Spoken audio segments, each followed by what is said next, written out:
তো একেন বাবুর সঙ্গে একটা কম্পিটিশনে ফুলপিসি এসে যাচ্ছে কি? এই রে, না না না না।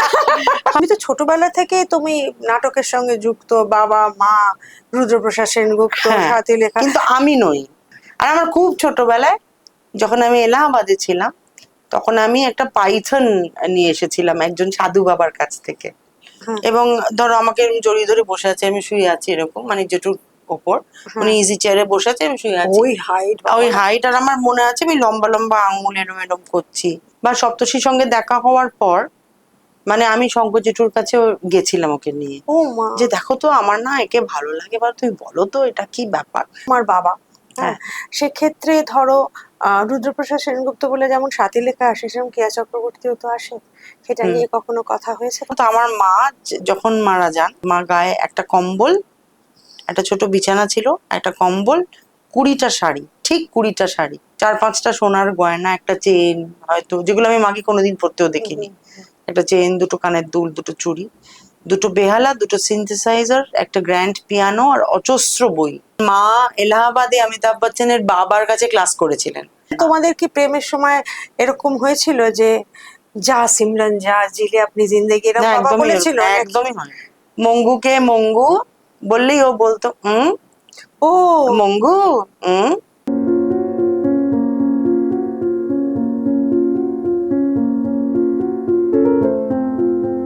নমস্কার। নিবেদিতা অনলাইনে, আমি নিবেদিতা দে, আপনাদের স্বাগত।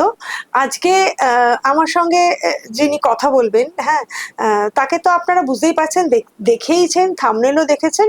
তো ওনার সঙ্গে কথা বলতে গেলে শুধু ওনার কথা বলা যায় না, শুধু একমাত্র ওর সঙ্গেই কথা বলা যায় না, বলতে গেলে একেবারে বাবা মা থেকে শুরু করতে হয়। সৈনী, তোমাকে আমার চ্যানেলে স্বাগত। নাটকের কথা। আমার একদম নতুন নাটক, ওর নাম হচ্ছে অবাঞ্ছিত শব্দগুচ্ছ। হুম, সেটা সপ্তর্ষির লেখা। সেটা একটা অদ্ভুত, একটা অন্যরকম বিষয় নিয়ে নাটক লিখেছে ও। হুম, ইট ইজ অ্যাবাউট চয়েসেস। হুম, মানে সমাজ যে চয়েসেস গুলো তোমার সামনে দেয় এবং তুমি কি কি চুজ করো। হুম, এইটা হচ্ছে নাটকের, এটা দেখলে বোঝা যাবে যে প্রত্যেকটা সিনে একটা করে চয়েস আছে। হুম, হুম। মানে আমরা ছোটবেলা থেকে তো ধরো শুনে বড় হই যে সায়েন্স পড়লে ভালো চাকরি বাকরি হবে। হ্যাঁ, বা অনেকে আমাকে ধরো জিজ্ঞেস করেছে যে তুমি কি করো, আমি বলেছি যে আমি থিয়েটার করি। না মানে আর কি করো।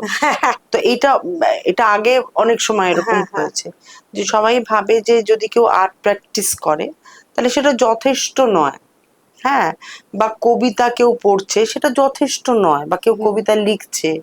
এই যে ডিফারেন্ট চয়েসেস বা গিভেন স্ট্রেট জ্যাকেট করার যে পদ্ধতি সমাজে, এই নাটক সেটা নিয়ে মূলত। তো আচ্ছা, এটা খুব ইন্টারেস্টিং সুন্দর বিষয়টা, খুব এবং খুব সুন্দর ইন্টারেস্টিং। এটা হয়তো মনে হচ্ছে খুব গুরুগম্ভীর বিষয়, কিন্তু এটা খুব মজার ছলে করে করা 5টা হয়েছে।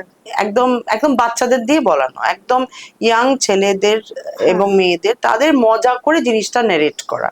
হ্যাঁ, এটা একটা এক ধরনের স্টাইলে আমি বানিয়েছি, সেটা দেখলে খুব ভালো লাগবে। প্রথম হ্যাঁ, দুটো শো হয়েছে তো খুব ভালো রেসপন্স, হ্যাঁ, এবং ভালো রেসপন্সের মধ্যে আমার বাবা ভীষণ খুশি হয়েছেন, এবং বাবা আমাকে একটা দারুণ কমপ্লিমেন্ট দিয়েছেন, আমাকে না হুম, সপ্তর্ষিকে বলেছেন যে ফুটবলের প্রিমিয়ারে আমার যে আনন্দটা হয়েছিল, হুম। আমার আজকে সেই আনন্দটা হচ্ছে। আচ্ছা, এটা তুমি তাহলে কি বিরাট বড় করে, পাওনা। বিরাট বড় পাওনা, কি করে হ্যাঁ, লিখলে এবং আর কি কি তুমি লিখেছো সেগুলো আমাকে বলো, লেটস সিট। হ্যাঁ, মানে হ্যাঁ, বাবা সুপার এক্সাইটেড। হ্যাঁ। তো এইটা আমার কাছে খুব বড় পাওনা।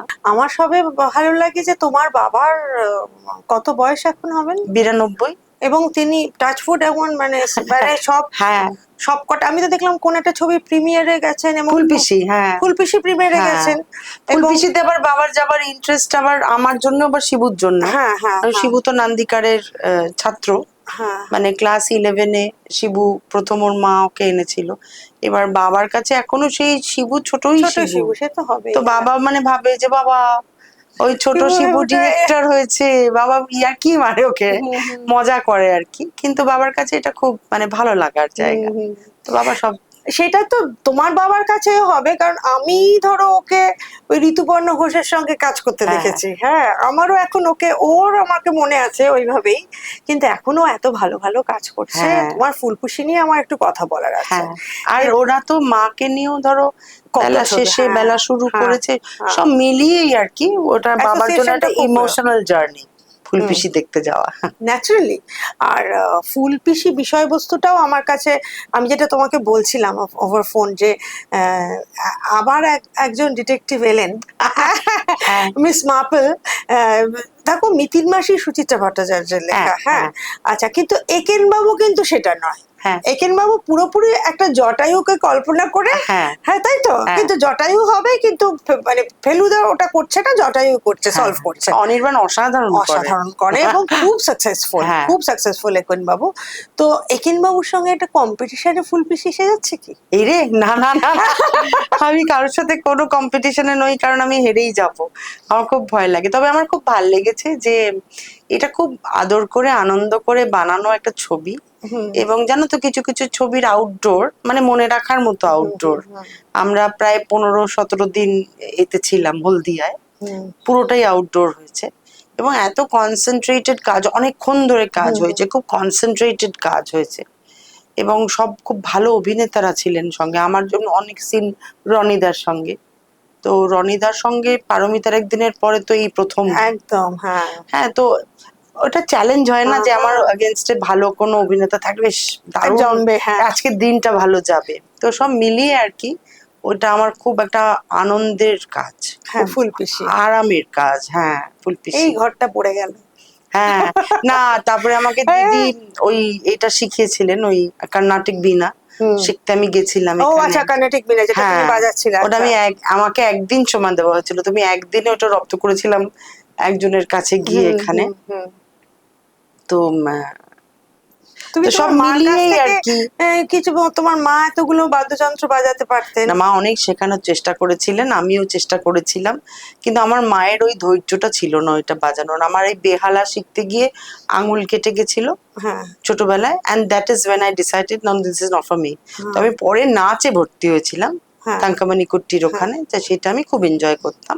তো সেটা বেশ কিছুদিন আমি নাচ এমনি শিখেছিলাম, এবং সেটা পরবর্তীকালে আমার স্টেজের অভিনয়তে বা এমনিও আমার খুব কাজে লেগে। আর আমি নাচতে খুব ভালোবাসি, মানে যে কোনো নাচ আমাকে একটা মিউজিক চালিয়ে দিলেই আমি বেশিক্ষণ বসে থাকতে পারি না, আমি উঠে নাচতেই শুরু করে দেবো। মানে খুব ভালোবাসি নাচতে। তো সেটাও আমরা দেখবো কোনো না কোনো জায়গায়। যেমন ফুলপিসিতে অনন্যার নাচটা খুব ভালো লাগে, অসাধারণ, খুব ভালো লেগেছে ওর নাচ, অসাধারণ। ও তো ভীষণ ভালো দেখে ডান্সার, বোঝা যায়। হ্যাঁ, ঋতুপর্ণ ঘোষের ছবিতেও একটা নাচ আছে। আচ্ছা, এবার তোমার কথা যে আসি, সেটা হচ্ছে তোমার একটু ছোটবেলা স্কুলিং টুলিং হলে একটু জানবো, কোথায় তুমি পড়েছো, কি করেছো। আমার জন্ম এলাহাবাদে। তো এলাহাবাদে সেই জন্য আমার ডাকনাম আসলে বাবুয়া, কারণ আমি বাবুয়া, রাজাপুর কা গুন্ডা বাবুয়া, ওরকম জায়গা থেকে। তো এলাহাবাদে আমার জন্ম, একদম ছোটবেলা স্কুলিং এলাহাবাদে, গার্লস হাই স্কুলে, আর তার আগে বিশপ জনসন স্কুলে। পরবর্তীকালে কলকাতায় assembly of god church school, ওখান থেকে পাশ করে যাদবপুর বিশ্ববিদ্যালয়, আর যাদবপুর বিশ্ববিদ্যালয়ে ইউজি পিজি সব ইংলিশ অনার্সে। তারপরে আমি একটা বিএড করেছিলাম সেন্ট জেভিয়ার্স থেকে। এই হচ্ছে আমার পড়াশোনা। এই যে তুমি পড়াশোনার সময়, তুমি তো ছোটবেলা থেকে তুমি নাটকের সঙ্গে যুক্ত, বাবা মা রুদ্রপ্রসাদ সেনগুপ্ত, সাথী লেখা, কিন্তু আমি নই। আচ্ছা, হ্যাঁ, সেটা খুব ইন্টারেস্টিং। মানে এটা অনেকের ধারণা যে বোধহয় মা বাবা থিয়েটার করতেন বলে আমিও থিয়েটার করব। আমার মা বাবা কিন্তু কোনোদিন আমাকে কোনো জোর করেননি, এটা একটা দারুণ বিষয়। মানে ওরা, আমি জানতাম ছোটবেলা থেকে যে আমার মা এবং বাবা দুজনে কাজ করেন, এবং আমার মা আমাকে বলে দিয়েছেন যে দেখো, আমি তোমাকে খুব ভালোবাসি, কিন্তু আমি নিজের কাজ ছাড়তে পারবো না, তোমাকে রেসপন্সিবিলিটি নিয়ে নিজে একটু বড় হতে হবে। মানে আর তখন তো বাবার খুব পয়সা কড়িও ছিল না, তার ফলে আমাদের বাড়িতে ফুল টাইম রান্নার দিদি বা কেউ ছিল না ফুল টাইম, মানে আমার কোনো টিউটর ছিল না ছোটবেলায়। তো আমি মূলতই একা একাই বড় হয়েছি। তো বাবা কলেজে পড়াতেন? তখন কলেজের মাইনে খুব একটা কিছু ছিল না গো। বাবা পড়াতেন ব্রহ্মানন্দ কেশবচন্দ্র কলেজে। হ্যাঁ, ওরা চলে যেতেন, আর আমি আমার বইপত্র নিয়ে, আমি পড়তে খুব ভালোবাসি। আর আমি তোমাকে যেটা বলছিলাম, আমি বেসিক্যালি লোনার এবং ইন্ট্রোভার্ট, এবং আমার সেটা পছন্দ। দেখলে মনে হয় যে বোধহয় আমি যেহেতু অভিনয় করি, না তোমাকে ইন্ট্রোভার্ট বোঝা যায় তাহলে। হ্যাঁ, আমি একটু লোনার ইন্ট্রোভার্ট, আমি খুব বেশি আমার বন্ধু বান্ধব নেই, আর আমি খুব এটা চাইও না, সত্যি বলছি। অনেক বন্ধু, অনেকে, আমি কাজ করতে চাই, হ্যাঁ কাজের মাধ্যমে যতটুকু এবং হয়। তুমি 1 to 1 কথাতে ভালোবাসো, তাই তো? হ্যাঁ, আমি মানে একা থাকতে হার্টের মাঝে, ভালোবাসি বুঝতে পেরেছি। এবং আমি আই এনজয় ইট। হুম হুম। তো কি বলছিলাম, ওই তারপরে ওরকম ওই মা আমাকে খুব ছোটবেলা থেকে রান্না শিখিয়ে দিয়েছিলেন। ও হ্যাঁ, খুব ছোটবেলা থেকে আমাকে মানে বেসিক সার্ভাইভাল স্কিলস সব শিখিয়ে দিয়েছিলেন। এবং ওরা, আমার মা আর বাবা কোনোদিন আমাকে না বই বা ধরো আমি কোনো ছবি দেখতে চেয়েছি, কোনো আর্ট প্র্যাকটিস করতে চেয়েছি, তাতে আমার কোনোদিন বাধা ছিল না। আচ্ছা, আর অনেকটা সময় যখন মা থাকতো না, আমি তখন উষা গাঙ্গুলির বাড়িতে থাকতাম। বাবা, উষা তুমি মাসিরা তো উল্টো দিকে ওখানেই থাকতো। ওখানেই তৈরি হয়ে যাচ্ছ। হ্যাঁ, আর নয়তো আমার ছোট দিদার কাছে থাকতাম, মীরা মুখোপাধ্যায়, এই ভাস্কর। হ্যাঁ হ্যাঁ, তো ওনার কাছে থাকতাম, তো ওদের আমি ওই দেখতাম। তো বিখ্যাত স্কাল্পচার। হ্যাঁ, মানে আমি সেঞ্চিনারি হলো, হ্যাঁ। এবার আমি ওদের দেখে বড় হয়েছি যে মীরা আম্মা আমার মায়ের মতোই একই সঙ্গে রান্নাও করছে, তারপরে গিয়ে একটা মূর্তি গড়ছে। আমার মা একই সঙ্গে ধরো রান্না করছে, রান্না করতে করতে একটু বেহালা প্র্যাকটিস করে নিল, একটু একটা নাটকের রিহার্সাল হচ্ছে, সেখানে তখন মানে রতন থিয়াম, জব্বর পাটিল, বড় বড় লোক সবাই এসেছে, কিন্তু তারা হই হই হচ্ছে আর কি, আনন্দ হচ্ছে।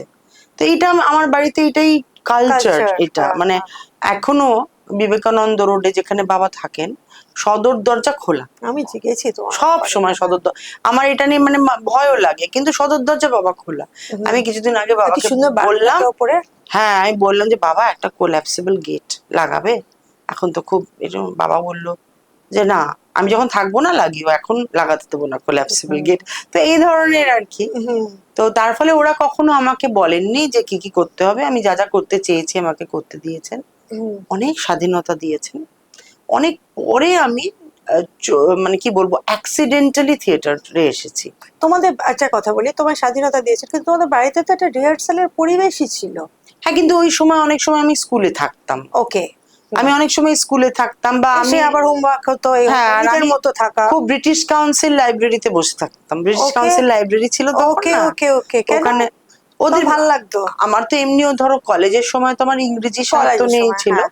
তো আমার এই ব্রিটিশ কাউন্সিলের লাইব্রেরিটা খুব ভাল লাগতো, ওখানে অনেক ছবি দেখতাম, ঘুরে বেড়াতাম, ম্যাক্স মুলার ভবনে যেতাম, হ্যাঁ, গোর্কি সদনে, হ্যাঁ, এখানে গোপী ছবি সদন, দেখানো হতো। এইসব জায়গায় ঘুরে বেড়াতাম নিজে নিজে। আর স্কুলে থাকাকালীন আমি কিছু কাজ করেছি, সেগুলো হচ্ছে আমাদের স্কুল থেকে তখন এগুলোকে পার্ট অফ ছিল কারিকুলাম, হেল্প এজ ইন্ডিয়া বা ওই ডক্টর জ্যাক ট্রেগার ওখানে ছিলেন তখন, তখন ওইগুলোতে আমি খুব ইন্টারেস্টেড ছিলাম। আচ্ছা। মানে কো কারিকুলার অ্যাক্টিভিটিস, হ্যাঁ, মানে স্কুলের বাইরেও ওইগুলোতে আমি খুব, ওগুলো ইন্টারেস্টেড। হ্যাঁ মানে আমি স্কুলে অনেকটা সময় খুব আনন্দ করে কাটিয়েছি। আর বাড়িতে এসেও মানে ওটা তখন নান্দিকারের রিহার্সাল, মা বিকেল বেলা বেরিয়ে, মার একটা ফিক্স টাইম ছিল, মা হেঁটে হেঁটে নান্দিকারে চলে যেত, তখন বাড়িতে আমি থাকতাম, হুম নিজের মতো সিনেমা দেখতাম, বই পড়তাম, হোমওয়ার্ক করতাম। হুম। তখনও আমাদের পোষ্য ছিল? অনেক হ্যাঁ। অনেক, ওটা আমাদের বাড়িতে সারা জীবন কোটি কোটি ছিল, এবং আমি ওই ছাড়া বাঁচতেও পারবো না, I can't live without it আর কি। মানে সব রকম পোষ্য। হ্যাঁ, আমাদের বাড়িতে একটা সময় 11টা ছোট ছোট কুকুর ছিল, সব রেস্কিউড। হ্যাঁ, মানে সারা যে এখনো আমার বাড়িতে যারা আছে সব বিভিন্ন Rescued, জায়গা থেকে হ্যাঁ। রেস্কিউড। এবং একটা ময়না পাখি আর একটা মঙ্গুস ছিল। আচ্ছা। মঙ্গুসটা ক্যান্সার ছিল বলে মা ওকে নিয়ে এসেছিল, বেজি, তার নাম ছিল মঙ্গু। সে আবার মায়ের সাথে কথাও বলতো। ভয় করতো না? আর আমার খুব ছোটবেলায় যখন আমি এলাহাবাদে ছিলাম, তখন আমি একটা পাইথন নিয়ে এসেছিলাম একজন সাধু বাবার কাছ থেকে। বলো না, কিন্তু ডোন্ট হেল্প মি। হ্যাঁ, আমার ওটা মনে হয়নি তখন যে ইটস স্কেরি। তাই? হ্যাঁ, তখন ওটা ছিল, কিন্তু ও এক্স্যাক্টলি কি খাবে এটা আমি আর না, না, আমার, তুমি বাইসনটা কিসে করে নিয়ে এলে বলো? ওই ঝুড়ি ওরকম? না গায়ে হাতে পড়ে, করে, হ্যাঁ। হ্যাঁ। তারপরে? আর তো রসুলাবাদে ওই গঙ্গার ঘাটের ওখানে আমার দিদা প্রায় নিয়ে যেত, হ্যাঁ, ওই তারপরে কি সঙ্গম হলো? ওইটা যেখানে আবার হয়। বলো। তো মানে আমাকে যিনি মানুষ করেছেন তিনি হচ্ছেন রমাশঙ্কর চতুর্বেদী বলে একজন, শঙ্কর ভাইয়া, উনি ছিলেন রান্নার মহারাজ। আচ্ছা। হ্যাঁ, তো উনি রান্নার মহারাজ ছিলেন, কিন্তু উনি আমার দিদার পালিত ছেলে আর কি। ওকে, এলাহাবাদে আচ্ছা। আমার দিদা ছিলেন, হ্যাঁ। আর আমার দিদা ওরকম মানে আচ্ছা, এই মহারাজকে যিনি বিদেশে গেছিলেন রান্না করতে, সেটা না না না না, আচ্ছা। এটা না, আচ্ছা। এটা উনি আমাকে মানুষ মানুষ করেছেন। করেছেন, ওকে, হ্যাঁ। মানে আমি ওনার কোলে পিঠেই মানুষ হয়েছি। আচ্ছা আচ্ছা আচ্ছা। তো উনি রোজ সকালবেলা ওই গঙ্গার ঘাটে স্নান করতে যেতেন, আর আমি রোজই যেতাম, মানে স্কুলের আগে ওটা আমাদের রিচুয়াল ছিল। আচ্ছা। যে ওই রকম আর কি, হ্যাঁ। গঙ্গার ঘাটে যাব, হ্যাঁ। যে ওখানে ঘুরবো ফিরবো, শঙ্কর ভাইয়া চান করবে। হুম। তো ওইখানে একটা সাধু বাবা যে ওই গলায় ঝুলিয়ে বসে থাকে যেরকম ছিল, তো আমার মনে আছে আমি বায়না করেছিলাম যে আমি ওটা চাই। তো শঙ্কর ভাইয়া ওকে বোধহয় 16 রুপিস দিয়েছিল ওই সময়, হুম। দিয়ে ওকে নিয়ে এসেছিলাম আমি গলায় করে শঙ্কর ভাইয়ার কোলে বসে। তো দিদা এসে বলল যে একে কোথায় রাখা হবে, তখন আমি বললাম যে এই তো, শঙ্কর ভাইয়াই বললো একটা ওই অ্যাকোয়ারিয়াম ছিল, aquarium, হ্যাঁ। অ্যাকোয়ারিয়ামে ছিল, সেদিন 7 ছিল। তারপরে সে কিছুই খাচ্ছিল না, মানে তাকে তারপরে শঙ্কর ভাইয়া জেনে এলো যে কি খাওয়া, কি খাবে, তো খাচ্ছিল না। তারপরে আবার তাকে কাঁধে করে শঙ্কর ভাইয়া আর আমি হাউ হাউ করে কাঁদতে কাঁদতে তাকে দিয়ে এলাম। বাঁচা গেল। কিন্তু আই মিস ইট, মানে আমি যে ওটা পারিনি, ওটা আমি তখন জানতাম না। আমি বড় হলে ওটা অনেক বেশি পড়াশুনো করে করতাম, কিন্তু তুমি এখন তোমার সেই রকম, যেমন সৃজিত কয়েকটা সাপ পুজেছে, ওরকম ইচ্ছে আছে? ইচ্ছে তো আছে, দেখো আমার ইচ্ছে আছে যে আমি বেশ তার আগে অনেক টাকা বলো, আমি পয়সা একটা রোজগার ইন্টারভিউ করব, করে নেব।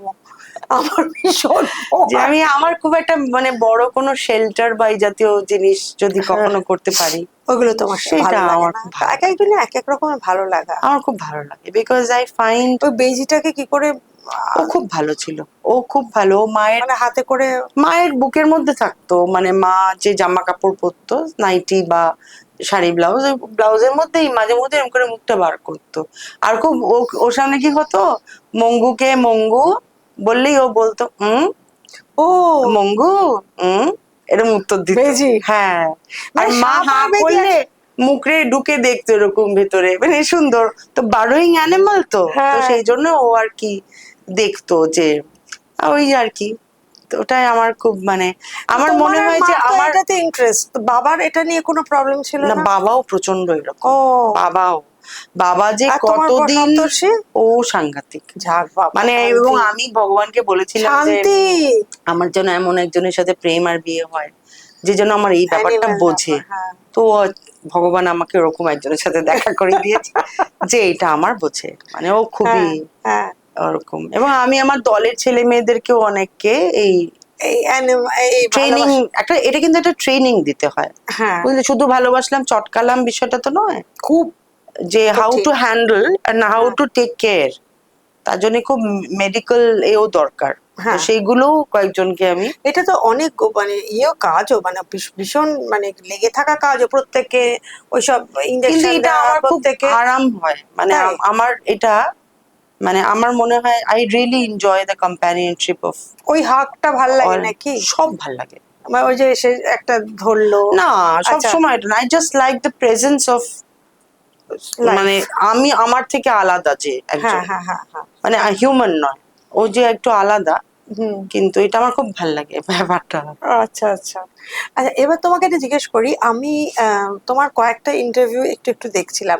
সেখানে দেখছিলাম যে তুমি একটা শাইলক কে রোল প্লে করেছিলে স্কুলে বা কলেজে। কলেজে, কলেজে, হ্যাঁ। সেটা তোমার একটা সুন্দর এক্সপিরিয়েন্স, সেটা যদি একটু শেয়ার করো। সেটা একটা দারুণ এক্সপিরিয়েন্স। তার আগে আমি বলছি যে এই যে আগের সাথে রিলেট করার জন্য, যে মা হুম। বাবা কখনো তো বলেননি যে তোমাকে অভিনয় করতে হবে।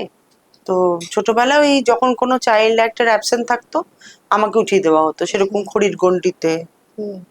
বা নাট্যকারের সন্ধানে ছটি চরিত্র, আমি ওই বসে থাকা এদিক ওদিক হুম। যাওয়া হুম। হুম। হুম। এই করতাম। আর বাইরে আমরা খেলা করতাম, বিদীপ্তাও ছিল তখন, আমরা ওই বাইরে ফোয়ারার কাছে একাডেমি খেলা গোল গোল করতাম। ঘুরতে এবং খেতে। এগুলো খুব মজার ব্যাপার, মা যখন ঘরে বাইরে শুটিং করছে আমি তখন মানিক জেঠুর কোলে বসে ওই, মানিক হ্যাঁ, জেঠু এটা। স্যান্ডউইচ খাচ্ছি, বা হ্যাঁ। হয়তো শম্ভু জেঠুর কাছে বসে শম্ভু জেঠুর বাড়িতে ঘুমোচ্ছি। মানে সৌমিত্র। হ্যাঁ, তো হ্যাঁ। এরা, আমি তো তখন জানতাম না না। যে হ্যাঁ। এদের জেঠু, এদের সাথেই সব বড় হওয়া যায় হ্যাঁ। আর কি, হ্যাঁ। এরকম হ্যাঁ। ওরকম অনেক লোকজন। ভাবা যায় তো সত্যজিৎ রায় কোলে হ্যাঁ, বসে মানে স্যান্ডউইচ এখন খাচ্ছে। সবাই বলছে আমাকে, আমি ভাবছি বাবা আমার বোধহয় এটা বলা উচিত না, কিন্তু হ্যাঁ মানে আমার মেমোরিজ আছে হ্যাঁ। যে মানিক জেঠুর লম্বা লম্বা আঙুল, লম্বা লম্বা আঙুল, হ্যাঁ। এবং ধরো আমাকে এরকম জড়িয়ে ধরে বসে আছে, আমি শুয়ে আছি এরকম মানিক জেঠুর ওপর, উনি হ্যাঁ। ইজি চেয়ারে বসে আছে, আমি শুয়ে আছি, ওই হাইট ওই বাবা। হাইট, আর আমার মনে আছে আমি লম্বা লম্বা আঙুল এরম এরম করছি, হ্যাঁ। উনি খুব এরম, এই কমফোর্টিং প্রেজেন্স, মানে আচ্ছা। এটা খুব কমফর্ট, আমি হাঁ করে ঘুমোচ্ছি, এগুলো আমার ভাবা মেমোরিজে যায়, আছে। হ্যাঁ। হ্যাঁ, বা শম্ভু জেঠুর বাড়িতে একটা অদ্ভুত ল্যাভেন্ডারের গন্ধ বেরোতো। আচ্ছা, পরে আমি জেনেছি যে উনি ল্যাভেন্ডারের বোধহয় সাবান মাখতেন। ওকে, হ্যাঁ, তো ওই ল্যাভেন্ডারের গন্ধ মানেই শম্ভু জেঠুর মেমোরি, ওটা আমার হ্যাঁ, মাথায় এখনো আছে। ওকে, আচ্ছা, এটা হচ্ছে শম্ভু জেঠুর গন্ধ, ল্যাভেন্ডার। মানে এবং হুম, সবসময় খুব সুন্দর ধুতি পাঞ্জাবি পরে থাকতেন, তো মানে এক অদ্ভুত মানে অরা। হুম। তো সেই রকম মনে হয় আর কি। মানে তো তুমি স্যান্ডউইচ খেয়েছো সত্যি, বা ধরো সত্যজিতের সত্যি সঙ্গে? কথা বলতে কি, শঙ্খ জেঠুর সঙ্গে পরে অনেক মানে শঙ্খ জেঠুকে আমি আমার পার্সোনাল প্রবলেমস নিয়ে ফোন করতাম, আচ্ছা, যে শঙ্খ জেঠু জানো তো আমার এরকম এরকম হয়েছে মনে। শঙ্খ ঘোষ। হ্যাঁ, কি হবে বলো তো। বা সপ্তর্ষির সঙ্গে দেখা হওয়ার পর মানে আমি শঙ্খ জেঠুর কাছে গেছিলাম ওকে নিয়ে, ও মা, যে দেখো তো আমার না একে ভালো লাগে, বা তুমি বলো তো এটা কি ব্যাপার। মানে ইউ মানে সো লাকি যে তুমি কত, আসলে ন্যাচারালি তুমিও না, সেভাবে। লাকি মানে ধরো শঙ্খ জেঠু তো আমাদের রিহার্সালস খুব আসতেন হুম, দেখতে, হুম, হুম। এবং ওনার কথাটা খুব ইম্পর্টেন্ট ছিল। আর আমার ওনার সঙ্গে কথা বলে মনে হয়েছিল যে আমার কাছে দাম ছিল ওই ওটাই কথাটা। বলছি, হ্যাঁ। হ্যাঁ, তো উনি যেটা বলবেন সেটা সেটা ঠিক বলবেন। সেটা ঠিক বলবেন আর কি। তো এইরকম আর কি, এখন পরে ভাবি যে সত্যি সো লাকি হ্যাঁ, যে এটাই বলছি যে তখন তো তুমি সাধারণভাবে জেঠু কাকুর কাছে যাচ্ছ। হ্যাঁ, জেঠু কাকুর কাছে যেমন মারা আমরা, হ্যাঁ, রিহার্সাল করছে, আমিও যাচ্ছি, দেখছি মা শুটিং না দেখো করছে, তো এ আমিও ঠিক ঘুরে কিনা, হ্যাঁ, বেড়াচ্ছি হ্যাঁ, হ্যাঁ, ইন্দ্রপুরী। হ্যাঁ। তো তখন কি খুব থোড়ি তুমি ভেবেছো বাবা এই নিয়ে না এখনো। এখন তুমি কথা বলতে গিয়ে আর আমাদের এই চোখ বড় বড় করা দেখে তুমি হ্যাঁ, আবার বুঝতে পারো যে হ্যাঁ, হ্যাঁ, ব্যাপারটা কিরকম ছিল। হ্যাঁ।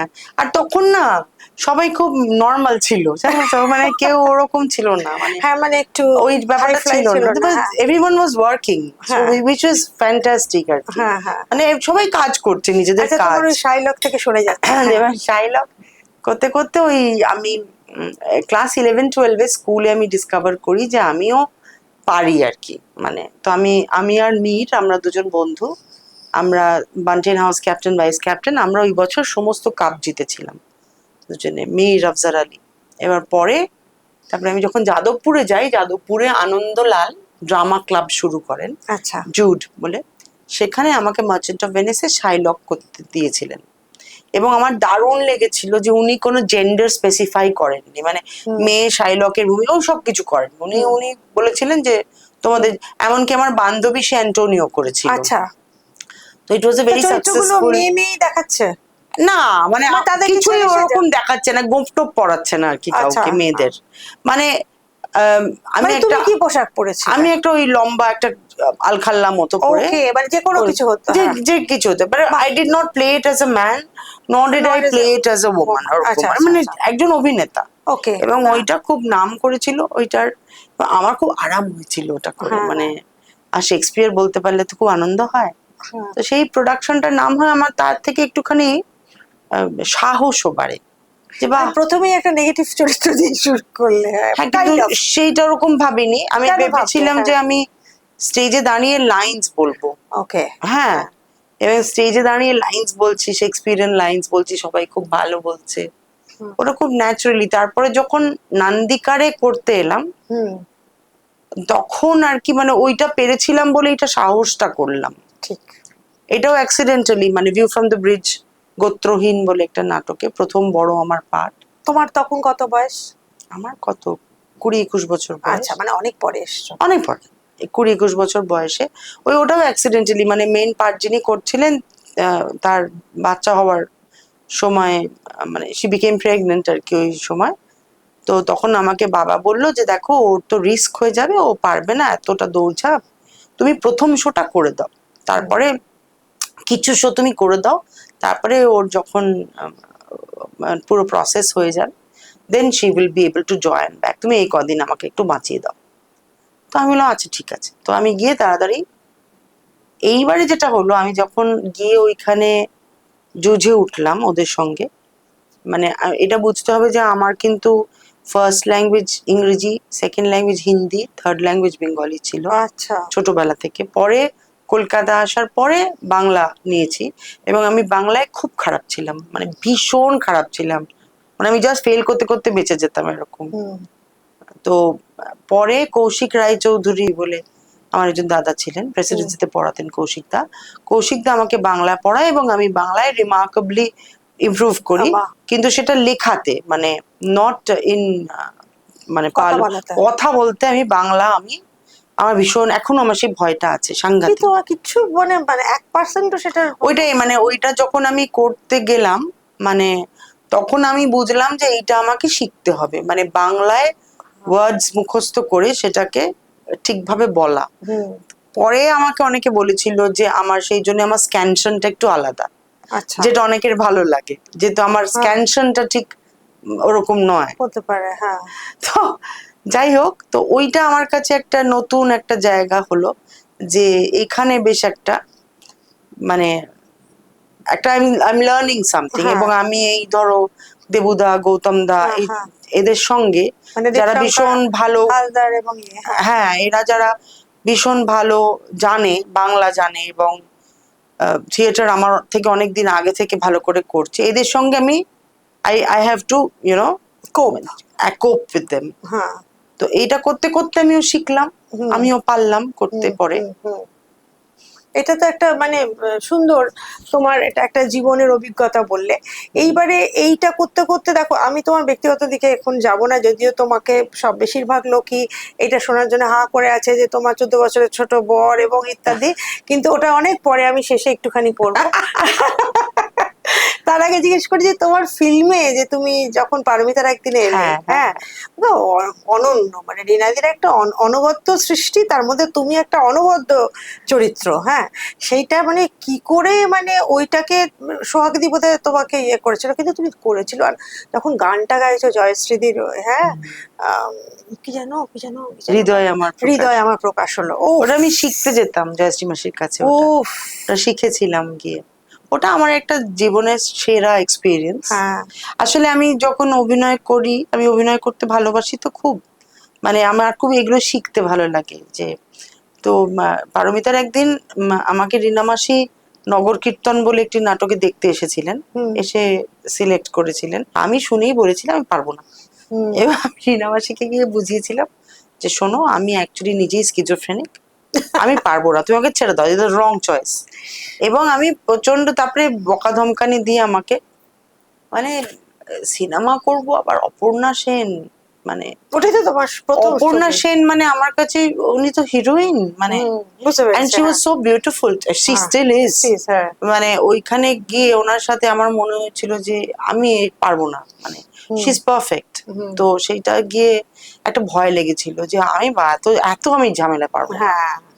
কিন্তু তারপরে রিনা মাসি আমাকে কিভাবে হঠাৎ নিজের মেয়ে করে নিল, আমি কখন বিশ্বাস করলাম ওনাকে, এটা একটা প্রসেস। হুম। এবং সোহাগ সেন, ওরা, আমি দীর্ঘদিন রিনা মাসির বাড়িতে থাকতাম তখন, হুম। উনি আমার জন্য রান্না করে দিতেন, আমার ওটা চুল ওটা বেঁধে একটা দিতেন, হ্যাঁ, বুঝতে পেরেছি। মানে ওইটা মানে I became easy with her. হ্যাঁ, ওটা একটা প্রসেস ছিল যে আমি ওনাকে ভয়ে মানে ভয়টা কাটানো। হ্যাঁ।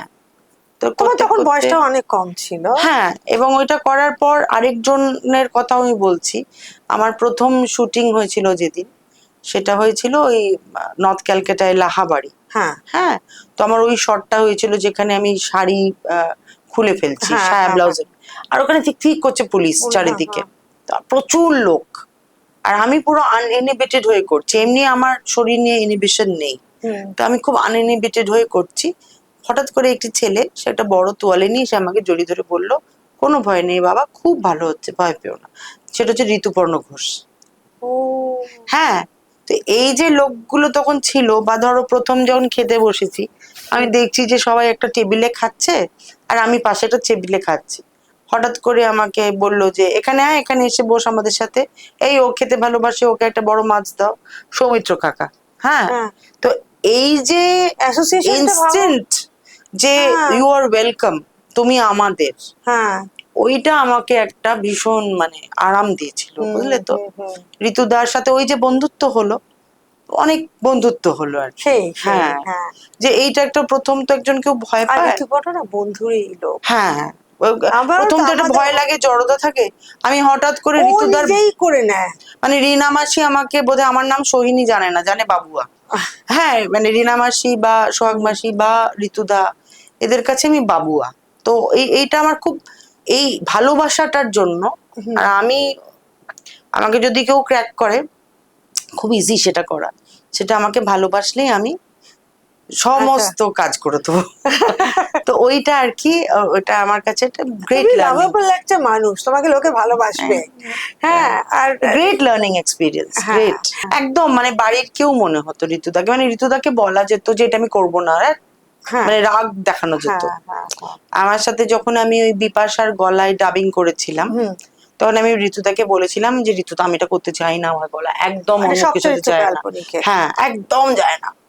মানে আমি ঝগড়া করেছিলাম রীতিমতো, এবং উনি আমার ঝগড়াটা শুনেছিলেন, মানে না বাবুয়া প্লিজ করে দে এটা, এরকম। হুম, হুম, আমি যে যায় না ঋতুদা প্লিজ এটা করো না, মানে এই যে না বলা হুম, যায়, হুম, হুম। মানে এটা এটা কিন্তু তারপর বলা তোমাকে যেত। কি করে সেটাকে ইয়ে করলো? তারপরে ঋতুদা তো, হ্যাঁ, সেই ঋতুদা তো, আর ঋতুদা বললে কি করে না বলবো। ওটাই তো, কিছুতেই মুখের উপর না বলা যায় না। একবার তোমার যে এত বড় বড় মানুষের সঙ্গে তোমার এক্সপিরিয়েন্স, হ্যাঁ, এই যে হলো, তা তোমার মনে রাখার মতো কিছু ঘটনা, এই যে তুমি খেতে বসছো বলছো তুমি টুকটাক বললে, কিন্তু তুমি তোমার কোনো বড় এক্সপিরিয়েন্স বা কিছু এরকম কিছু আছে যেটা তুমি আমার সঙ্গে শেয়ার করতে পারো? বড় এক্সপিরিয়েন্স মানে আমি তোমাকে একটাই কথা বলতে পারি, যে এই সামগ্রিকভাবে যে এত লোকের সঙ্গে, যারা যারা পরে আমি অনেক রিয়েলাইজ করেছি যে আচ্ছা এরা এইরকম মহিরুহ সমস্ত, এই এই এদের সকলের সঙ্গে মিশে বা কথা বলে আমি একটা জিনিস দেখেছি, that all of them were extremely serious about their work.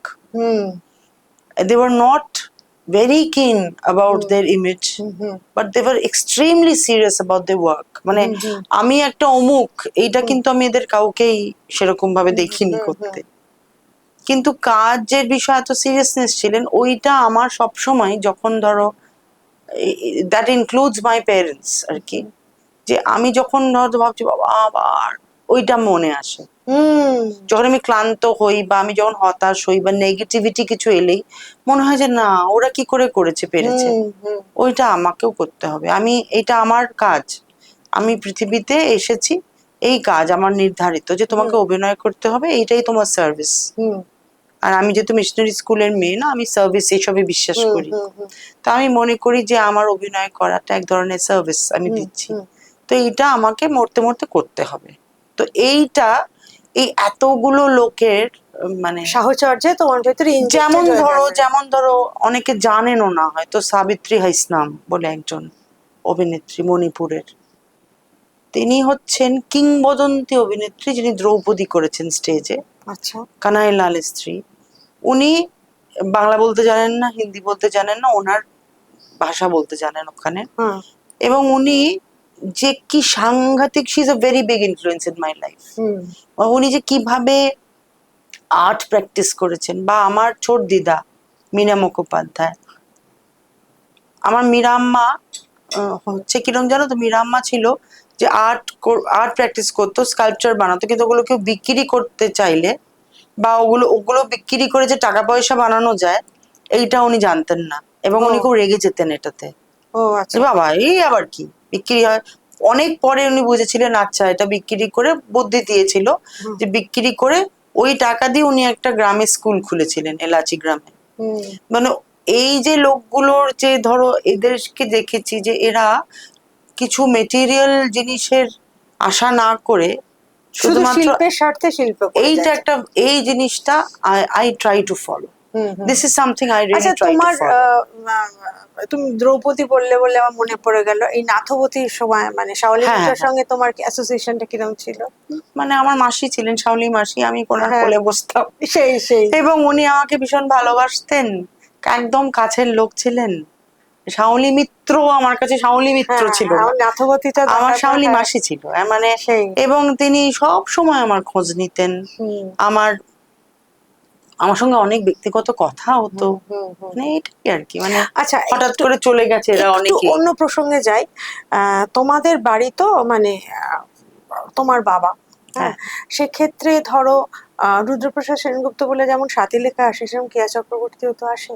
সেটা হুম, নিয়ে কখনো কথা হয়েছে তোমার হ্যাঁ খুব সাথে? ইন্টারেস্টিং, এটা ভালো প্রশ্ন করেছো। হ্যাঁ, কেয়া মানে চক্রবর্তীকে আমার তো নিয়ে, মনে সেটা আসে। হ্যাঁ কথা হয়েছে, কথা হয়েছে, মানে আমরা অন্ত আদি অন্ত বলে একটা নাটক আমি আর দেবুদা হুম, করতাম, হুম, যেটা পরবর্তীকালে একটা ছবি করেছি আমি আর কৌশিক গাঙ্গুলি, মেঘবাড়ি, ওটা একটা আচ্ছা। ওটিটিতে রিলিজ হয়েছে। তো আমি আর দেবুদা যখন অন্ত আদি অন্ত করতাম, ওটা লা মিউজিকা বলে একটা নাটকের অ্যাডাপ্টেশন বাবার। তো ওইখানে ওটা সাংঘাতিক প্রেমের নাটক, সাংঘাতিক প্রেম দুজনের। এবং বিষয়টা খুব ইন্টারেস্টিং যে ভদ্রলোক মেয়েটির ইন্ডিপেন্ডেন্স থেকে প্রেমে পড়ছে, কিন্তু বিয়ে করেই দুজনের মধ্যে সংঘাত হচ্ছে। এইটা তো আমি একবার এবং জায়গার ডিসক্রিপশন আছে, দার্জিলিং অমুক জায়গা। তো আমি একদিন বাবাকে জিজ্ঞেসছিলাম, বাবা তুমি এটা কেয়া মাসির কথা ভেবে লিখেছিলে না? বললো হ্যাঁ। আমি বলি, কি করে বুঝলি? এটা পরিষ্কার বোঝা যাচ্ছে যে this is your love story with her. তখন বাবা একদম আমাকে পুরো ডিটেলে কেয়া মাসির সঙ্গে মুহূর্ত, সেই কথা, যে কি কি মানে কি প্রেমটা ঠিক কেমন ছিল, কি ধরনের সেরিব্রাল প্রেম ছিল, এইসব নিয়ে খুব অনেক আলোচনা হয়েছে, বিচ আই ফাউন্ড এক্সট্রিমলি, মানে আমার বাবা খুব রোমান্টিক লোক, তো মানে বাবা খুব ভ্যালিউ করে ভালোবাসা আর এটা। তো এটা আমার খুব ভাল লেগেছিল শুনতে। তারপরে আমি বাবাকে জিজ্ঞেস করেছিলাম যে কি হোয়াট হ্যাপেন্ড। বাবা বললো নাথিং হ্যাপেন্ড, এটা মানে জাস্ট দুজনের ইডিওলজিক্যাল জায়গা, দুজনের চাওয়া পাওয়া হতে পারে এরকম আলাদা, but it was love and still is love. তো এইভাবে কেয়া মাসির কথা অনেক সময় এসেছে। তবে হ্যাঁ, আমি মাকে জিজ্ঞেস করেছিলাম যে মা তুমি কেয়া চক্রবর্তীর অভিনয় দেখেছো, বা অনেককে যারা দেখেছেন অনেকে জিজ্ঞেস করেছি কেমন লাগে। তখন মা আমাকে বলেছিলেন যে হ্যাঁ, কেয়া ওয়াজ সামথিং এলস। তাই আমি বললাম যে কিরম, কি সামথিং এলস? আমিও তো অভিনয় করছি। কি? মা বলছে জানিস তো, যখন স্টেজে আসতো এই প্রেজেন্সটা ওর আলাদা ছিল, ম্যাজিক একটা প্রেজেন্স একটা এসেছে যাচ্ছে। যদি মা বলেছে আমারও আছে, সেটা তোরও আছে, কিন্তু ওরও একটা আলাদা জিনিস ছিল। কিন্তু ওইটাই মানে, তো মানে ব্যাপারটা হচ্ছে যে অনেকে ভাবে যে ব্যাপারটা বোধহয় আমাদের বাড়িতে খুব হাস একেবারেই হাস নয়, খোলাখুলি, খুবই খোলাখুলি। মানে আমি বাবাকে যে কত প্রশ্ন করি বিভিন্ন দল চালানোর ক্ষেত্রে, নানান প্রশ্ন করি। আচ্ছা তোমাকে এখানে একটা প্রশ্ন করি, দল চালানো বলতে সরি তোমাকে কেটেই জিজ্ঞেস করছি। দেখো আজকে যে তোমার বর, হ্যাঁ সপ্তর্ষি, ও তো এখন একটা পার্ট অফ ইয়োর ফ্যামিলি। এবার কিন্তু অ্যাকচুয়ালি তো নান্দিকারদের ওকে আউটসাইডার হিসেবে বাকি লোকরা ধরবে, তাই তো? মানে তুমি তোমার মা বাবা যে আর ধরবে না, আর ধরবে না, এখন চলে এসছে। এবারে ওইখানে দল চালাতে গিয়ে হায়ারার্কি বা এটাতে কি কোনো রকম অসুবিধা হয়? মানে ইয়াং ছেলেরা কি ওকে, আচ্ছা ও হচ্ছে মানে বসের জামাই, এই ধরনের কিছু? মানে সবাই ভাবে আমি একদিকে, ওরা সবাই একদিকে। ও সপ্তর্ষি ওদের রিপ্রেজেন্ট করে। ও আচ্ছা, ওরা হচ্ছে দে আর মোর কমফোর্টেবল উইথ হিম, আর আমি হচ্ছে এই রে বাবদি এসে গেছে। এটা হচ্ছে পুরো ব্যাপারটা আলাদা। মানে আমার দলের ছেলে আর মেয়েরা, ক্রাইম পার্টনার ওদের, আমার দলের ছেলে মেয়েরা সবাই হচ্ছে সপ্তর্ষিতা বাঁচাও, সপ্তর্ষি ওদের মানে তোমার হাত থেকে বাঁচাতে হবে। ওদের কিছু মানে আর্জি থাকলে, কিছু বলতে হলে, কিছু হলে ওরা সপ্তর্ষিকে সামনে ঠেলে দিয়ে সবাই এসে এরকম করে দাঁড়ায়। তো ওইটাই আর কি, মানে ইন্টারেস্টিং, খুব ইন্টারেস্টিং না আসলে। সপ্তর্ষি মানে দেখো, নিজের লোকের প্রশংসা করলে মনে হবে বাবা কি প্রশংসা করছে, কিন্তু সত্যি প্রশংসা করার মতো ছেলে। মানে ও খুব দরদি ছেলে, মানে হি ইজ ভেরি, ওর সাংঘাতিক এমপ্যাথি। মাঝে মধ্যে আমার সেটা নিয়ে রাগও হয়ে যায়। মানে হয়তো কেউ খুব অন্যায় করছে, আমি হয়তো তাকে একটা কড়া শাসন করতে চাই, আমি সপ্তর্ষির জন্য করতে পারি না।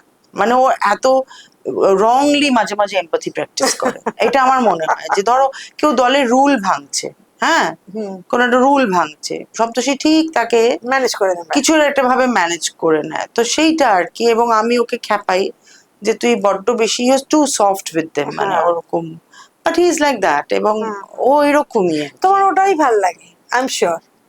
মাঝে মধ্যে রাগও হয়, মাঝে মধ্যে মনে হয় যে দেখো কেউ হয়তো দীর্ঘদিন দলে কোনো একটা রুল ভাঙছে, হয়তো টাইমলি রিহার্সালে আসছে না, লাস্ট মিনিটে স্টেজে এসে টুক করে উঠে যাচ্ছে, তাকে তো কিছু বলা দরকার। হ্যাঁ, তো আমি হয়তো বলতে গেলাম, সবকিছু বলে আমি বলে দিয়েছি কিন্তু ছেড়ে দাও ওকে ছেড়ে দাও, আমি বলে দিয়েছি আসলে ওর একটুখানি অফিস থেকে আসতে দেরি, বুঝে নিতে হবে, ছেড়ে দাও। তো এইটা হতে থাকে মনে মনে, আরে ওপাই চাপটা করে। হ্যাঁ বুঝতে পেরেছি, মানে সবাইকে বাঁচিয়ে নিয়ে যায়। তবে হ্যাঁ, তবে আরেকটাও কথা হচ্ছে যে অবাঞ্ছিত লিখেছে, এটা আমাদের দলে আসলে বোঝা যাবে, বা মানুষ লিখেছে। ওর কিন্তু এই সমস্ত যারা যারা আছে দলে, তাদের সবার কথা ভেবে নাটক লিখেছে। এখনো অনেকগুলো নাটক ওর কাছে তৈরি করেছে। ওইগুলো স্বপ্ন, তার মধ্যে দেবুদাও আছে, হুম। তার মধ্যে এরা সবাই আছে, মানে ওই এদের বা দলের বাইরেও কিছু ওর পছন্দের অভিনেতা অভিনেত্রী আছে, তাদের কথা ভেবে বলে, সবাইকে ভেবে ও ডেকেছে যে এইগুলো আমি সমস্ত একদিন এইগুলো পরপর এগুলো পরপর করবো। এগুলো করবো। বাহ। এইটা খুব ইন্টারেস্টিং। এটা খুব ইন্টারেস্টিং। আচ্ছা, তুমি যে এত ছবি করছো, বা নাটক করছো, একটা বেশ সেলিব্রিটি স্ট্যাটাস তোমার, হ্যাঁ, মানে সোহিনী সেনগুপ্ত মানে হচ্ছে একটা সেলিব্রিটি। তুমি আমাকে একটা ইন্টারভিউতে এলে কিরকম একটা বাংলা তাঁতের শাড়ি, একটা, হ্যাঁ, মানে এটা কোথায় একটা সুন্দর একটা ঝাঁকমাকে একটা ব্যাপার হবে, হ্যাঁ, চুলটা একটা দারুণ কিছু হবে, একটা খুব সুন্দর কিছু না, একটা সিম্পল তাও আজকে আমি অনেক সেজেগুজে এসেছি, চুড়ি পরেছি, গলায় একটা চেন চেন পরেছি, পরেছো। আমি সুন্দর সেজেগুজে এসেছি। হ্যাঁ, সেটা তো আমাকে তোমার সপ্তর্ষি ইউএসপি, বললো যে একটুখানি রেডি হয়ে যাও হ্যাঁ, নিবেদিতাদির জন্য, একটু একটু সেজে গুজে যাও। ওকে, ঠিক আছে। আমি তোমাকে তো বললাম একটু শাড়ি পরে এসো, কিন্তু আমি ফুল পিসির মতো করে এসে আমি বললাম। তো তোমার এই যে আজকালকার দিনে এই যে এত চটক, এত ইয়ে, তো তোমার তো দেখা অন্যরকম। তোমার মার যে কথাটা বলছিলে, তো তুমি যদি একটু শেয়ার করো। আসলে সত্যি কথা বলতে কি, যে যেটাতে খুশি থাকে সে সেটাতে খুশি থাক। আমার কাছে মানে ওই যে সাজগোজ করা এ করা ভালো লাগে, খারাপ লাগে যে তা নয়, তবে অতটা এফর্ট দেওয়া আমার জন্য খুবই চাপ, মানে আমি অতটা পারি না। আমি অনেক নর্মালি থাকি একটুখানি, মানে আর সত্যি কথা বলতে কি জানো তো, আমার মা যখন মারা যান, আমি মায়ের জিনিস আমার কাছে আছে। মা গায়ে একটা কম্বল, একটা ছোট বিছানা ছিল, একটা কম্বল, 20টা শাড়ি, ঠিক 20টা শাড়ি, 20টা কি 19টা ওরকম শাড়ি, এবং সেগুলো কোনোটাই খুব একটা দামি না, একটা দুটো বোধহয় দামি শাড়ি, 4-5টা সোনার গয়না, একটা চেন, হয়তো যেগুলো আমি মাকে কোনোদিন পরতেও দেখিনি, একটা চেন, দুটো কানের দুল, দুটো চুড়ি, দুটো বেহালা, দুটো সিনথেসাইজার, একটা গ্র্যান্ড পিয়ানো, আর অজস্র বই। এইটা ছিল আমার মায়ের বিলঙ্গিংস। এবং এবং আমার ছোট দিদার মীরা আম্মার বা আমার দিদার, ছোট দিদার তো কোনো কিছুই ছিল না। একটা ছিল ওই এসরাজ, উনি এসরাজবাজি গান গাইতেন, একটা রুদ্রাক্ষের মালা, দুটো ডুরের শাড়ি, আর বই, অজস্র বই। তো এইটাই, মানে আমার বাবারও যদি কোনোদিন তুমি গিয়ে ইনভেস্টিগেট করো, বাবার আলমারিতে ঠিক 4টে না 5টা সাদা রঙের ওই পাঞ্জাবি পাজামা, প্রচুর বই। হ্যাঁ, মানে খুব যে কোনো মেটেরিয়াল জিনিসের প্রতি কেউই, আমাদের যে অভাব ছিল কোনোদিন অভাব ছিল না, কোনো অভাব ছিল না, মানে কিন্তু কোনোদিন ওইটা ছিল না। মানে বাবা কিন্তু আমাকে সারা জীবন খুব ভালো ভালো শাড়ি কিনে দিয়েছে, বাবা সব সময় খুব ভালো শাড়ি কিনে দিয়েছেন, কোনো যে বইটা চেয়েছি সেটা চট সাথে করে সাথে, এনে হ্যাঁ। দিয়েছে। বিদেশে গেছে, আমি বলেছি বাবা আমাকে মার্লন ব্র্যান্ডের এই বইটা এনে দেবে, যেখান থেকে পারে হয়তো অনেক ডলার দিয়ে কিনে এনে দিয়েছে। বাট দ্য থিংস দ্যাট মানে it has made them happy. ওটা, হ্যাঁ, ওটা আর তোমার রক্তে রয়েছে এবং তোমার সঙ্গে রয়েছে এই এই হ্যাঁ, এই তবে আমি যাপনটা। অনেক বেশি লোভী ওদের তুলনায়, অনেক বেশি লোভী, মানে আমার অনেক বেশি জিনিস। যেমন, হ্যাঁ, মানে আমার ধরো অনেক হ্যান্ডব্যাগ, আচ্ছা, অনেক জুতো জোড়া, অনেক শাড়ি, অনেক অনেক বেশি, মানে আমার মায়ের তুলনায় আমার অনেক বেশি জিনিস। সময়টাও তো পাল্টে গেছে তোমার মা মানে আমি থেকে। লোভীও মায়ের তুলনায়, মানে আমি অনেক বেশি কমোডিটিস পছন্দ করি মায়ের আচ্ছা, তুলনায়। মায়ের মানে তুলনায় হ্যাঁ, আমার মায়ের কাছে, হ্যাঁ, স্টারবাকস আমার কাছে, মানে স্টারবাকস কলকাতায় এসেছে আমার মনে হয় যেতেই না হবে। তোমার কাছে। না, এখন আর না, আর প্রথম একদম প্রথম মনে হয় না। স্টারবাকস বিদেশে আছে। আমার মায়ের কাছে ঠিক আছে, আছে আছে কফি তো, হ্যাঁ, হ্যাঁ, কফি তো হ্যাঁ, ধুর।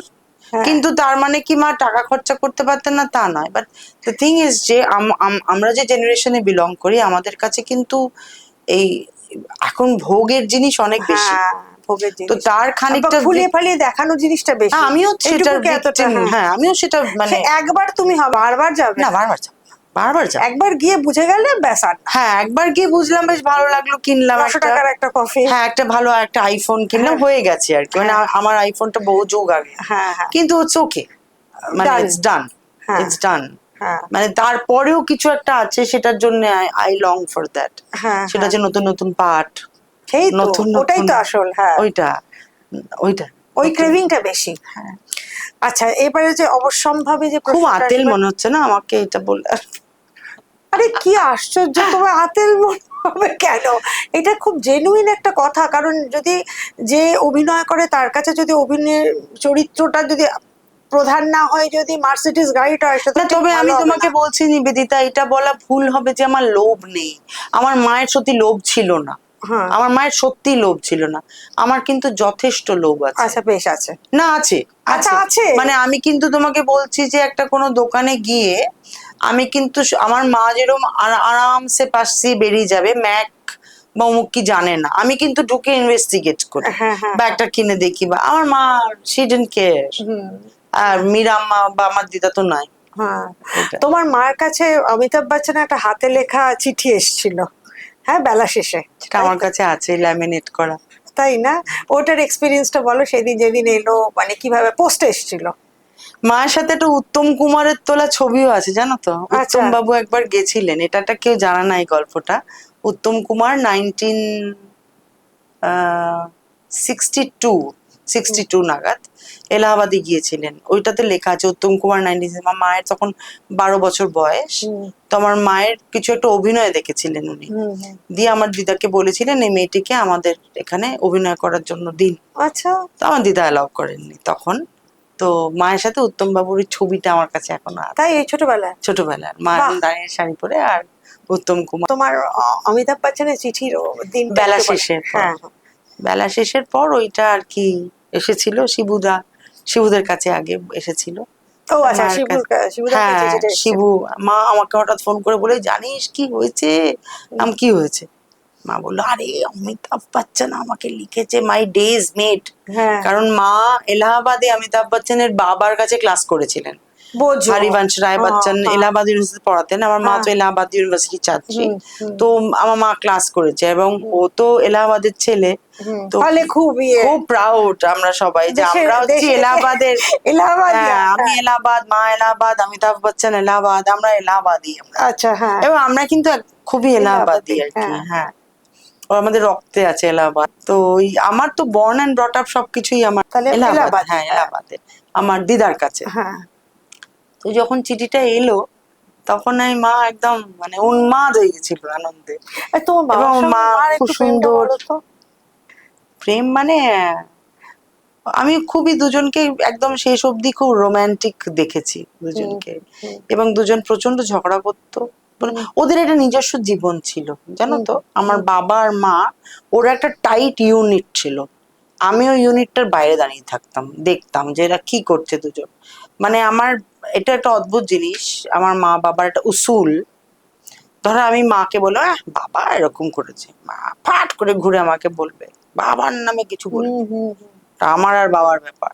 বাবাকে তো বললাম, মা এরকম করেছে, ফাট করে বলবে, খবরদার সাথীর কি জানো তুমি, বলে সে একটু সাংঘাতিক।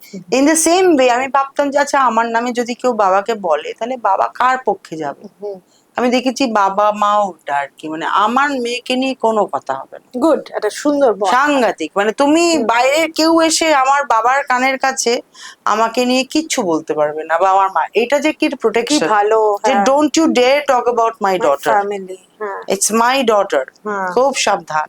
এটা আবার দারুণ ব্যাপার। লাগে এখনো। হ্যাঁ, ন্যাচারালি বাবা এখনো হয়তো কেউ কিছু বলতে গেলে, সপ্তর্ষিকে নিয়েও বাবা কিন্তু খুব প্রোটেক্টিভ, একদম খবরদার। বা নান্দিকার নিয়েও ওইটাই, সে তো হবে।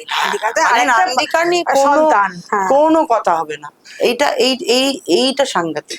আচ্ছা, অবশ্যম্ভাবী প্রশ্নটা করে ফেলি। তোমার আর সপ্তর্ষি প্রেম, এটা তো কোটি কোটি বার কোটি কোটি জায়গায়। আমার এখানে একটু কোটিবারের মধ্যে একবার অন্তত। এমনি হঠাৎ হয়েছিল। হ্যাঁ, হঠাৎই হয়। আমার মনে হয় যে maybe I was waiting for somebody like him, এটা জাস্ট হয়েছে। এটা আর অনেকের বাইরের হয়তো হেডলাইন করার জন্য অনেকের মনে হয় যে এত বছরের ডিফারেন্স। আমাদের ডিফারেন্স, প্রিয়াঙ্কা চোপড়াকে তুমি পেরিয়ে গেছো। আচ্ছা, সেটাও আমি জানি, মানে এটা অনেকের মনে হয়। আমাদের কোনোদিন যবে থেকে দেখা হয়েছে আজ অব্দি কোনোদিন মনে হয়নি যে আমাদের বয়সের ডিফারেন্স আছে। ইনফ্যাক্ট আমি অনেক জায়গায় ওর থেকে অনেক বেশি বাচ্চা সুলভ আর কি। ও আমার থেকে অনেক বেশি ওয়াইজ ডিসিশন মেকার। হতেই পারে, হ্যাঁ, মানে এটা অনেকে আবার বলে আজকাল নতুন কথা, ওল্ড সোল টোল, এসব আমি জানি না। বাট সপ্তর্ষি ইজ সামবডি যে সত্যি আমার সোলমেট। মানে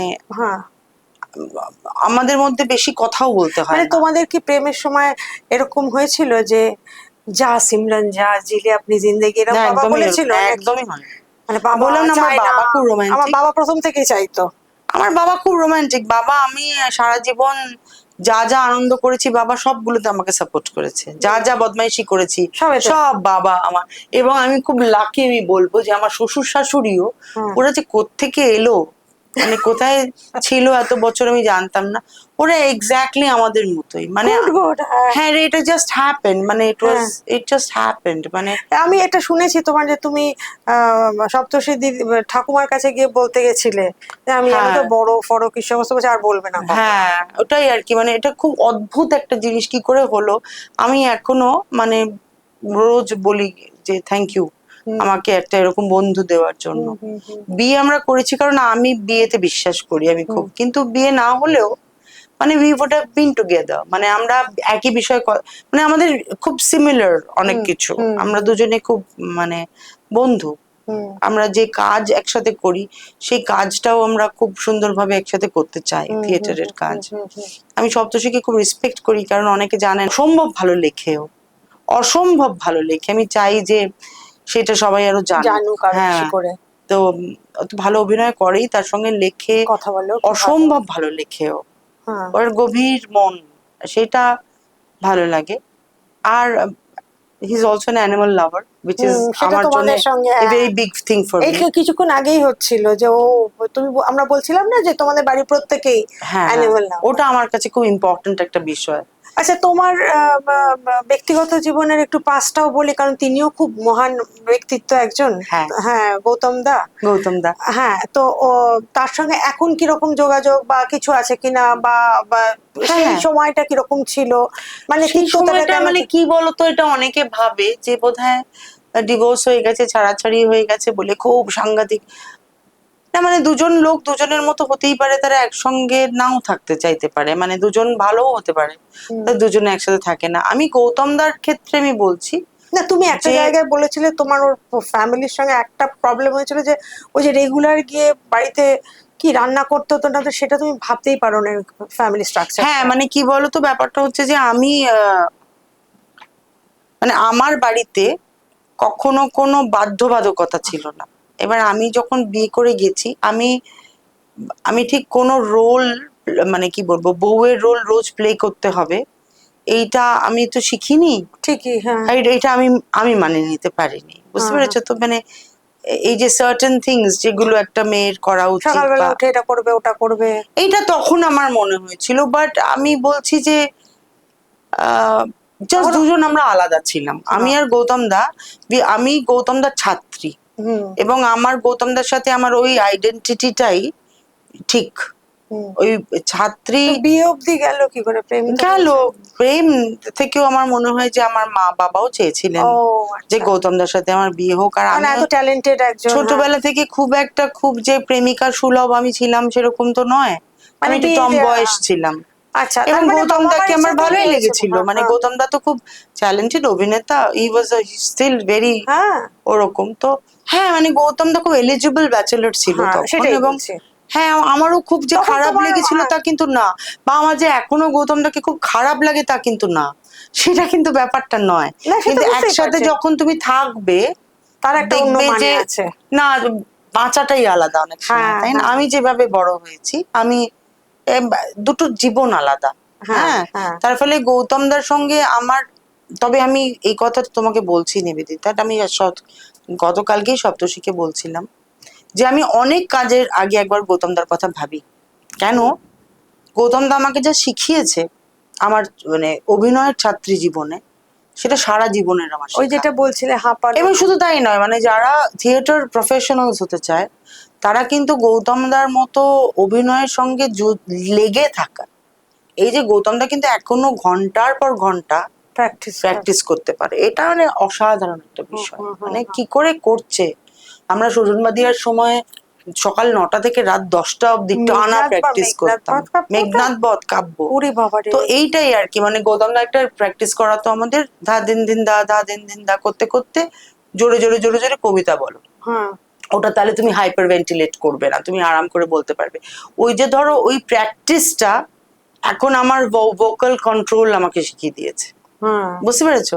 আমি এখন চট করে উফ বাবা বলে হাঁপিয়ে যাই না, হ্যাঁ একটা সিন আমি বারবার বারবার বারবার বারবার উইথ সেম ইন্টেন্সিটি করতে পারি।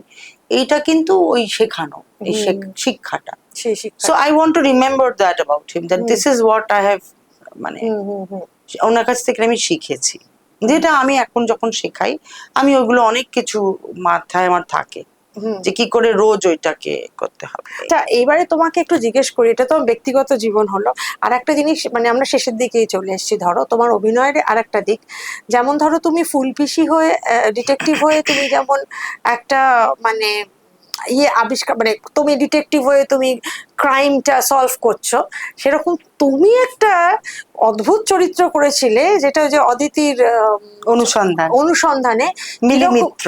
মিলিমিত্র, ওই চরিত্রটাও কিন্তু মানে ওটা কি করে প্রিপেয়ার করেছে বা মানে ওটা একটু নিয়ে বলো, আমার খুব আমার জানতে খুব ইচ্ছে ভালো করে। লেগেছিল ওটা। অদিতি আমাকে বলেছিল যে ও সৈনিধি শোনো না, তোমাকে একটা পাঠ করতে হবে।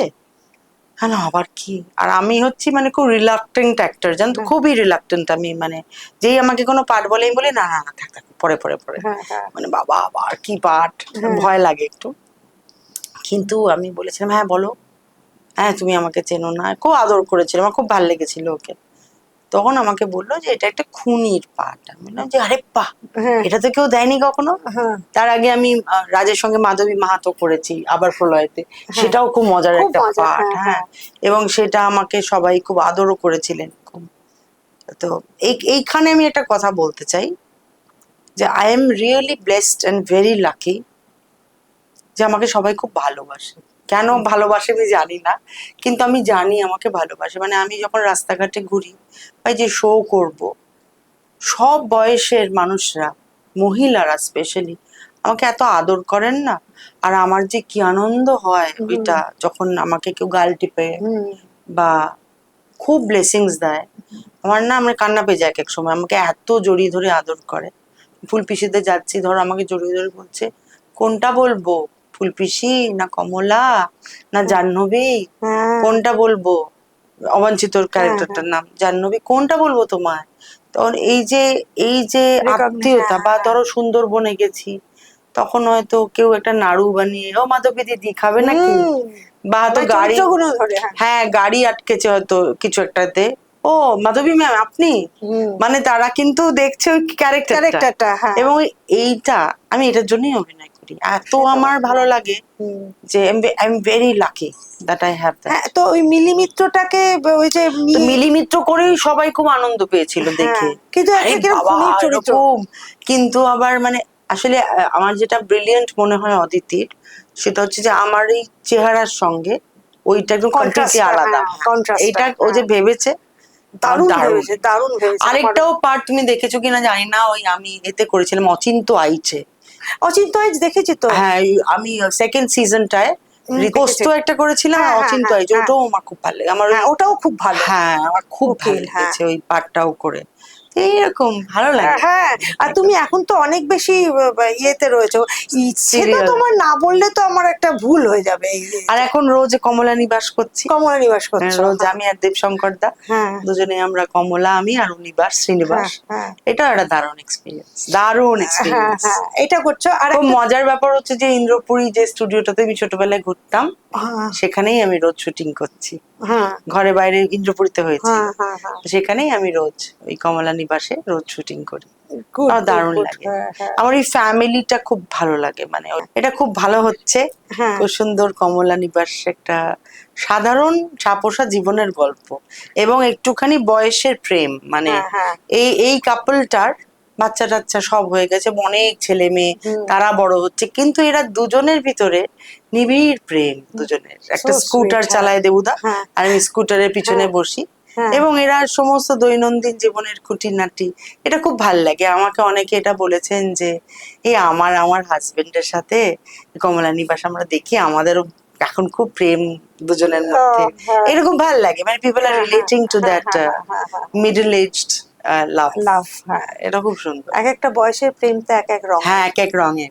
এক এক রঙ, এদের এদের ধরো এদের সংসার, দৈনন্দিনতার মধ্যে প্রেম। হ্যাঁ তার তার বাইরেও নিজেদের টুকু সময়, নিজেদের চাওয়া পাওয়া, ভয়, এটা বেলা শেষেতে যেমন ওই যে খরাসদা বলছে দাঁড়াও কি হয়েছে দেখি, ওটা খুব মজা লাগে। দারুণ দারুণ। হ্যাঁ। তোমার বাবা মা এখন যা করছে, হ্যাঁ। এইটা আমার দারুণ লেগেছিল, ওটাও খুব ভালো লেগেছে। তোমার ইচ্ছে কোনটা বাদে কোনটা বলবো সোহিনী, Thank you. তো বললে বলতে বলতে শেষ হবে না, কিন্তু তবে এই আমার ক্রেডিট গুলো একটাও আমার নয়, এই ক্রেডিট গুলো যারা আমাকে চরিত্রগুলো তৈরি করে তৈরি করেছেন, আমার ডিরেক্টরদের যারা আমাকে বেছেছেন এই পাঠগুলোর জন্য, অবশ্যই আমি চেষ্টা করেছি এবং দর্শক যারা ভালোবেসেছেন। কোনটা বলবো অলি? মানে আমি ধরো ফুলপিসির কথা বলছি, আমি আসল একটি মেয়ের কথাই বললাম না, সেটা হচ্ছে জিনিয়া। হ্যাঁ জিনিয়া, হ্যাঁ ও একদম লিখেছে, ও হ্যাঁ। লিখেছে শুধু না, ও পাগলের মতো আমাকে ধরে থেকেছে, তোমাকেই করতে হবে এটা। হুম হুম তা আমি বললাম জিনিয়া আমি এখন এটার মধ্যে কি করে, না তোমাকেই করতে হবে এটা। হুম। এই যে conviction of the director or the writer, এইটাই তো থাকা উচিত, হ্যাঁ, এটা খুব ইম্পর্টেন্ট। মানে যে হোক একটা হয়ে তুমি যে গেল ওরকম যে- অনুসন্ধানের কথা বললে, হ্যাঁ। অদিতির সঙ্গে সম্রাজ্ঞী, হ্যাঁ। ও কিন্তু আমাকে বলেছে না তোমাকেই করতে হবে বাবুদি, আমি তোমাকে নিয়েই ভেবেছি এটা। হুম হুম। এটা খুব ভালো লাগে। এটা দেখো, এটা ভাইস ভার্সা, মানে তুমি ভালো অভিনয় করো, তোমার এরকম হ্যাঁ। তুমি ভাবছে, ও ভাবছে তুমিও করছো, এটা একটা ভাইস ভার্সা হয়ে যাচ্ছে। হ্যাঁ। তো একটু সাম আপ করে ফেলি আজকের গল্পটাকে। হ্যাঁ, তো এইভাবে বলি যে রুদ্রপ্রসাদ সেনগুপ্ত এবং স্বাতী লেখাদি এবং ও সোহিনী, এই যে সব গল্প হচ্ছে, এটাতে মানে এটা শেষ করার মতো উম, মানে শেষ করার মতো ইচ্ছে তো আমার একদমই নেই, মানে এটা মনে হচ্ছে একটু চলুক আরো চলুক আরো চলুক, কিন্তু একটা সময়ের অভাবে আপাতত এখানে থামছি। কিন্তু আমার মনে হয় সোহিনীরও বোধহয় কথা বলতে খারাপ লাগলে, ভবিষ্যতে ওদের দুজনকে একসঙ্গে এনে কথা বলার ইচ্ছে রইলো। এই বলে আজকের আমার এই ছোট্ট গল্পটা এখানে শেষ করছি। ভালো থাকবেন, আশেপাশে সবাইকে ভালো রাখবেন। নমস্কার। নমস্কার, থ্যাংক ইউ। নিবেদিতা অনলাইনকে সাবস্ক্রাইব করুন, খুব ভাল লাগবে।